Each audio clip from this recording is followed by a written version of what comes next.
that assumption. No, but they inherit what belongs to them. What you are saying, what do you mean by it belongs to them? I inherit what belongs to my father. It's my right. Where is that written? At least he has legal obligations towards me. He fathered me, so I have a right to his property. But I don't have a right to my uncle's How many property. fathers? How many of you who call people fathers are your fathers? That is why I say fatherhood is a social concept. You have been made to believe, and you only hope that this guy is your father. The only father who knows who your father is your mother. Because fatherhood is given, is not taken. Explain that. If a woman doesn't say you're a father, you are a non-quantum. All right. She gives you the fatherhood.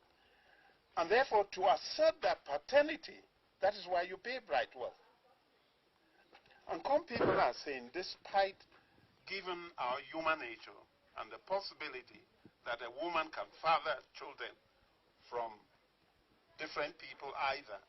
But my problem here is, I want to find about protection. I want to find out how come, how can you protect your children? The COM rule says this. It's very clear as to what should be given to the children and what should not be given to Go ahead. To your children, your biological children.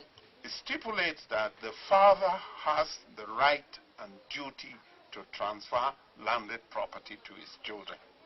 And he begins by doing that on the day he marries the mother, by assigning to her farms and other landed property, which she holds in test, to be handed over to her son. Because the COMS rule says a child only builds on his mother's farm. Good. And that farm was given by the father. That is one transferable resource that a father must give to his son. But the father can never transfer inherited property or property that has been sanctified by the burial of members of the lineage. Now, I want to find out something. This law, did it come about because the COM women used to cheat a lot on their husbands? Because you have the impression that the men, as they're doubting if they're fathers or not. Is it because the COM women cheat, or is it because they don't think that their women can be faithful enough to give you a true child of yours? And that it's only your sister that can give you a true blood? I don't think it's only a question of fidelity. Now, the reason, and I actually wrote a paper on why the COMS became matrilineal. Do not forget that after the COMS left Upper Bankim and drifted across Fumban and entered Babisi and settled there, that the COM leader who died there, he only had a sister.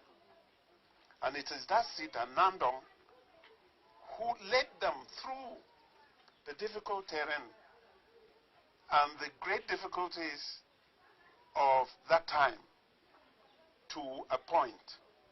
And therefore she showed her capacity as a woman to provide leadership. And therefore the role of women became stronger.